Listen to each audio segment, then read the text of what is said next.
Welcome to the show, Mike Feurstein. Hello. A lot of the people who recognize you locally know you as Mr. Mike. You've been in schools here for 12 years. I don't even know how many hundreds of thousands of students you've impacted. So it's good to have you here. We thought we'd come on and talk about just the evolution of our program and how it pertains to safety in the media. It started out as an anti-bullying program, which we still do, character development, which you still do. But you added this media sphere component over the years about, education about advertising and even filters and how these things aren't real and helping students cope with the reality once they do sign on to these social media platforms. So you started off in a school 13 years ago or so, and you were in one school in upstate New York. And since our partnership, we've I don't know how many schools offhand, we've calculated over 15,000 students have worked through our program with you in site at the schools and some off-site during COVID when we did things remotely. But when you started out with the program that you were creating, we'll talk about the evolution of it, but tell me what your goal was for the students initially and what your motivation was to go into the school and help in the first place. Well, the program had its inception, of course, as a longer movie that we made at a school in Scotia, New York. But when we were asked to do it in a school setting, it was kind of taking that whole method and compressing it down into a week. So having the kids be a part of the writing process, be a part of the filming process, and ultimately, ideally, they would walk away with a broader understanding of what bullying is, because some kids, think something is bullying when it's not, and it might be easier to get over if they realize that. Others who are bullied sometimes don't know they have the right to tell on their aggressor or to make things better for themselves. So my ultimate goal at the end of the first, couple programs we did was that they had a better understanding of what bullying is, the anatomy of it, their place in it, and how they could overcome some of those issues. Plus, of course, having fun making a movie and getting all that social stuff, which is very important to, I always say confidence is key, and seeing kids start off the day nervous that they're not going to get the line right, or they're not going to direct right, or no one's going to listen to them. By the end of the day, most of them are saying, oh my God, I can't believe so-and-so listened to me all day, and I got these ideas, I can see them on screen, So giving kids confidence to not only do a task they've never done before, but also within that task, presenting them with information that they can take away and use to better their own lives or the lives of people around them. Well, and you're really good at making it fun. The students love having you around, and they love seeing you in the hallways. And a ratio sometimes fun. Yeah. Ratio with fun to work. You got to find that. Yeah. Because they have to realize it takes all day to get, 3 minutes of for this. And we're not going to take all day to do this. Can we have extra at the end of the day to do stuff? I'm like, sure, if there's any extra time. Yeah, and that's right down to the minute. Yeah. Well, and the other thing too, when we've been doing this for, like I said, 12 years now together, and a lot changes in 12 years over the landscape of social media and even phones and what phones can do and what they can't do and what they shouldn't do. So part of it was realizing that the anti-bullying was one piece and character development, but now that kids are getting phones younger, they're on social media sooner, they aren't necessarily equipped to deal with some of the things that go on with that. And so tell me about how that need came up and what you started seeing in the classroom and how you were answering that need, because a lot of it starts with you having discussions with the teachers about, hey, what is going on in your classroom, so that you come prepared to have a discussion and make sure that the script that is written really applies to what they're going on in the classroom, because they help you write the script. Specific kids. Yeah, exactly. I think I was hearing a lot more about, social media entering, especially middle schoolers, their lives and affecting them. It grew organically out of the conversations we were having, because it always centered around confidence, giving the kids confidence to be who they want to be and tell others not to bother them. And a lot of social media is a confidence sapper. Someone will post an image of you on your best day that you thought was awesome, and then they have something wrong that they want to say that's wrong with it. So they put nasty comments or captions. So how do I take care of that? Or, cyberbullying, or, people texting from random phones telling me stuff that I don't want to hear about myself. How do I take care of all that? And I mean, for adults, it's a big problem. Some adults don't know how to keep their information private or how to deal with a workplace bully that's, going on Slack and making comments or on Facebook or whatever. So I thought, all right, that's a topic we can kind of weave into the tapestry of anti-bullying, because a lot of bullying happens, at night on the phones, and then they come into school and they're all talking about what happened on the phone, or who's the one who has the meme out now, and who can we dogpile on now that everyone told me about on my phone last night, and so we try to get the conversation out there that that's the same thing as bullying, and that there are methods. There are methods. You said, though, I'd say twice a year, we have to rewrite the book of social media at least twice a year. There's some new app, or there's some new method kids are using to get around certain blocks or parental controls. There's new policies out there by the government that affects kids' phone usage. Right now, we're seeing it in some districts. They're limiting smartphones in schools or outright banning them. Great. Yeah, great. Which is great to a T, but then we'll get into this deeper, I'm sure. But then you're not giving the kids any education on it at all.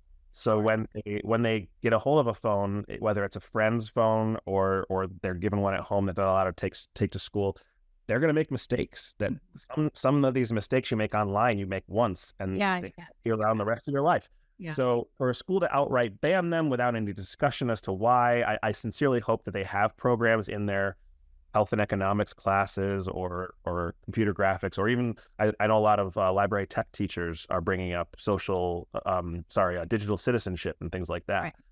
So as long as there's an education going along with it, an outright ban is not going to help the underlying problem of kids using social media wrong. I'm a huge believer, though. Go ahead. I was going to say, I'd say the word wrong. There's not a right and a wrong way to use the internet, I guess, but there are things that kids certainly do, adults do, that is detrimental. I'd say there's a right and wrong way, for sure, depending on... I just don't want to sit here and tell everybody that I know the right and the wrong. Yeah, exactly. I do things online sometimes where I'm like, should I have done that? Whatever, it's not going to hurt anybody, but should I put that information out there or whatnot? But there are definitely things that are more detrimental to your health and the health of those around you that you can avoid super easily, that some kids just stumble into and find all those problems. Well, I'm a huge believer that all of that starts at home. The education starts at home. The permissions start at home. You're paying for the phone. You can take the phone away. You can make sure that the rules are followed at school, whatever those rules are, because parents and teachers have to work together, right, to make sure the rules at home apply to the rules that are at school. So the ban at school, I do think, of course, that's where the masses gather and they need to have that education, but it starts at home. So part of why I wanted to have you on, aside from the work that we do in schools, because you'll be back here in the fall again for like year 13, is to talk and give parents tips and ideas about how to deal with that based on what you've seen, because this is being watched in people's homes, right? So this isn't being watched at school, it's being watched in people's homes. So let's take a quick break. We come back, we'll talk about some of the things that parents can do to help ensure that their students, their children, are being good citizens in schools with their phones. We'll be back. Sure.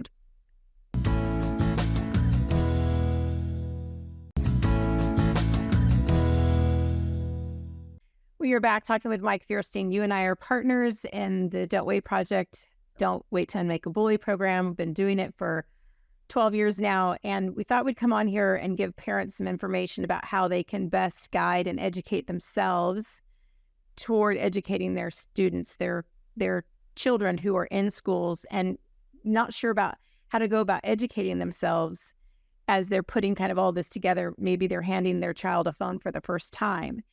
And you and I were talking before the break about how I truly believe that it's a parent's responsibility to learn what's going on with phones and social media and to disseminate that information based on the age of the student or child. I keep saying student because we're talking about schools as well. And that, it's just like anything else. If I signed up my son for an after-school program, I'd be educating myself about that program and making sure it's the right fit and it's something that I feel is safe and educational or whatever. So let's talk about that. So what is the best way for a parent to go and do some of that research on the current trends or the current uses or the current conflicts going on in the social media space? Yeah, I would say if you're looking up information online, ensure that it's recent. Don't look up news articles from a year ago, even 6 months ago. Sometimes it's outdated information. 6 months before they discovered that TikTok had a malicious backdoor on it that was stealing everyone's information. 6 months ago, everyone was like, TikTok's fine. So like you never know what's going to come up. So keep yourself updated. I know it's homework, but if you want to take care of your kids, there's a little bit of homework involved in being a parent, I assume. So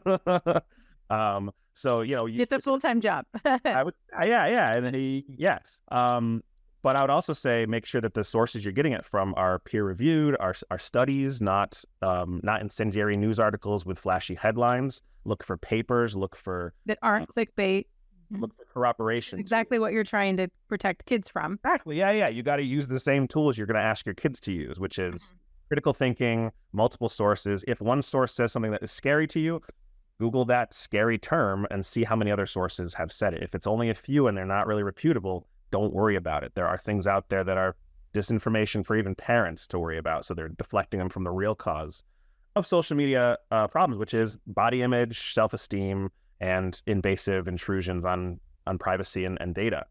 So focus on Let's those. talk about filters too, because I think that Right. that's one thing that we deal with students, and even when I've talked with students individually, when you're on set and I get to talk to some of the kids, and they talk about how filters are depressing. They use the term depressing, and I got to say, I mean, this is a kind of a silly analogy, but in online dating, I used to be on Match.com and some of the others, and it's like, well, not some of the others, Match.com's, because it was like 10 years ago, and I can't imagine what it's like now to put a picture in there and meet someone in person and go, oh, that isn't what you look like at all, right? And so adults do it too, big time, and it's okay if it's your own Instagram and you're wanting yourself to look a little better than you do that day or whatever, but when people are like thinking that looks real to them, that's what real people look like. It's just like the filter of a model on a magazine. Now, some models have gotten braver and said, hey, I don't want a filter. This is what I look like. But for the most part, most of what we see is filtered. Well, but that goes back to also the investigation part. Download the apps that your kids want to download, play with them for a while, see what the filters are, and then you can talk to them with actual knowledge because you did it, and say, listen, these filters are here for fun. They're not, it's not going to make you look any different or better. It's probably gonna mess with you. But explain to your kids what each filter does. But I gotta say to those folks that are using filters to make themselves look better, you're not doing yourselves any favors, because you're gonna disappoint somebody, or you're gonna, and that'll make you feel worse. But also, every time you have to click on a filter that says, improve my image, you're saying silently to yourself, I don't look good enough for this picture, so I gotta let computers help me look better. You're already letting the app beat you at your own humanity. Like every use of a filter to improve your face is you telling the world, I don't think that I'm good enough, and I should look better than I do, or else you should. Which is part of the cycle of wanting to use the filter because everybody else is using a filter. That's a tough one. And then what about safety? Let's just talk about the safety component for just a moment, about how, there are definite controls you can have on social media that controls the safety of things. And even like for TikTok, you don't have to leave your camera and microphone on all the time. You can use it for a specific recording if you're on TikTok. There's different things you can do in settings on your phone that I tend to Google and look at, not super frequently, but when I hear about something new, because as an adult, I don't want people to know my location all the time. I don't want them to see the location of a picture that I post. There's things that I do as a grown-up that we make double sure we teach our kids to be safe about. It goes back to, I always bring this idea up. Would you run down the street of your neighborhood yelling out where you live, when you're home alone, hand out copies of your keys, your garage door code, whatever? No, everyone says no, they wouldn't. But then they get online and do the exact thing, and they post all that, stuff. Yeah, we had one of those with the kid running through saying, Yeah, that was one of our earlier ones. Yeah, here in Washington. Yeah. It's a point that will always remain, I think, as far as online life. It's protect there's no need to put certain data online. Oversharing is a joke. It's a punchline for some people, the oversharing bit, but I've seen people post images of their kids' driver's license, which has all Or they get their license, they get their permit, they get an award at school. They've put where their child goes to school. Well, they have those chalkboards too at the beginning of the year that some parents have their kids that has the name of the school, the room number they're in, the teacher's name, and their favorites, their favorite colors. You've just given a template to rebuild it or approaching this child and having a full copy duplicate of who they are. Absolutely. So you gotta also practice what you're wanting your kids to do. If they see you doing something careless online and you tell them not to, it's just like if you sneak into the fridge at night and snack on some cookies or something, the kids are going to that too. So get it? Well, one of the things too that I will say about that, I think we have to be respectful of other people's children too. Yes. Because if I was raising my son up in this time and there was a parent who posted a picture of their student, their child, and it had their school and everything, and then my son was in that picture, I'd have a big problem with that. A really big problem with that. I mean, parent not to do that, then a kid will maybe think twice about posting. I mean, kids think ahead. That's just the essence of being a kid, but they can at least realize that, oh, I have someone else's face in this picture. It is not for public consumption. Exactly. Just mine. I can make that decision whether my parents want me to or not. But other faces, that's and maybe catch them before they become one of those creepy ones who wander and film everybody in public, hoping to find someone making a mistake. One thing I'll say too, 100% is when you decide to let your child have social media, my rule for my private page, my public page is a little different, but for my private page is I don't accept a friend request from anyone I wouldn't invite to my home for dinner. Now, that could be the same for anyone that they wouldn't want to have a play date with, anyone that they wouldn't want to hop off the bus and have, fun with after school or wouldn't hang out with on recess. Because you're just letting your world get so big so fast. What's that?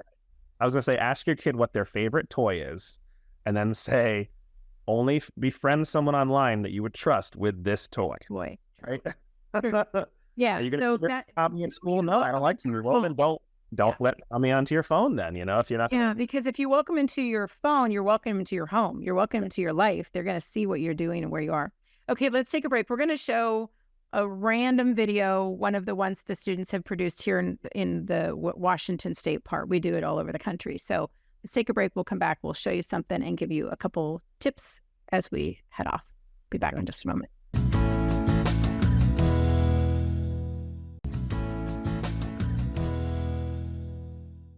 Okay, Mike, we're wrapping up. We covered a lot on this episode.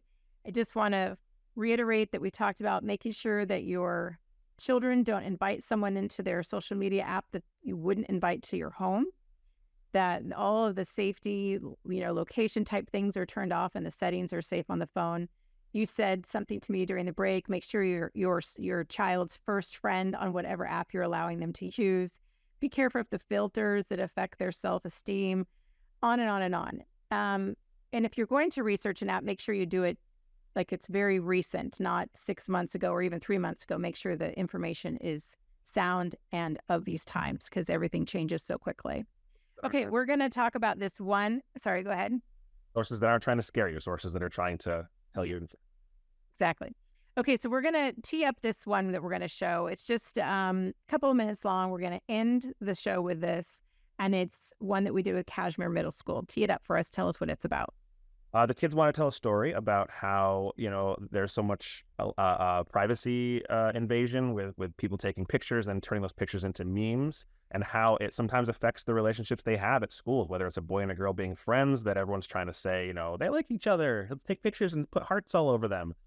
Anything that's our story that we're about to show you. But there's so many other ways that social media can be used as a weapon against people at school, just to either get them to feel bad or change their mind about a certain thing.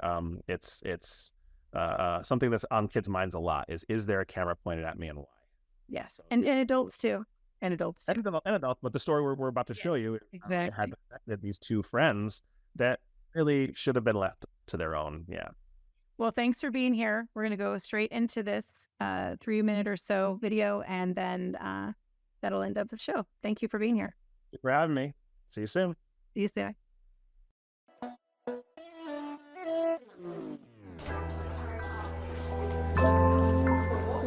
just be friends with the boy without it being Why can't people just mind their own They're business? just jealous. Yeah, they probably just want Maybe attention they'd from have it. more friends of their own if they stopped being so mean. Did you see Rose and Bobby together? Well, I mean, they do hang out a lot. After school, I heard too. From who? Well, we hang out after school, but she's a girl.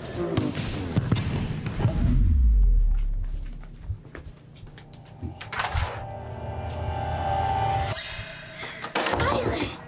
What's up? So, I saw Rose and Bobby. Not this again. No, really. I saw them holding hands, and yesterday, I think. No, they did. They hugged yesterday. Oh my gosh, really? Yes, actually. What's up, guys?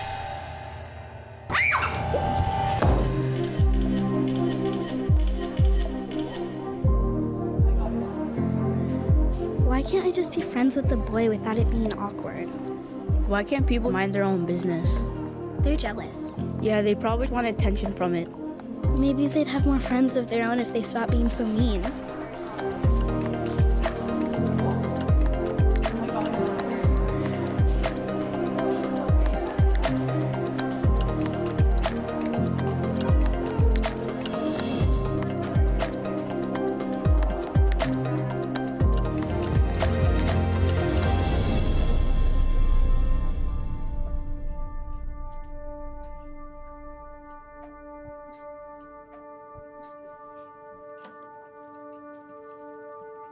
What did I even do? We both did. We made them stop being friends. I didn't make them. I just talked about how cute of a couple they were. Seriously? They're not a couple. Just friends. We hang out all the time. RBA. No, we're not. I've never actually seen them hold hands. I just believed what Violet said. Hey, I'm taking down the memes on my profile, and I think you should too. I believed it because I wanted to, not because it was true.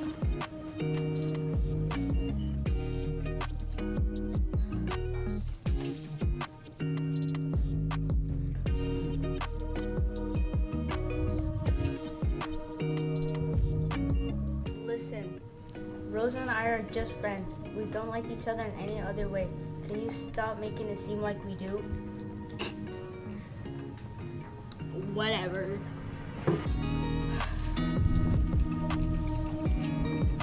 Hey there.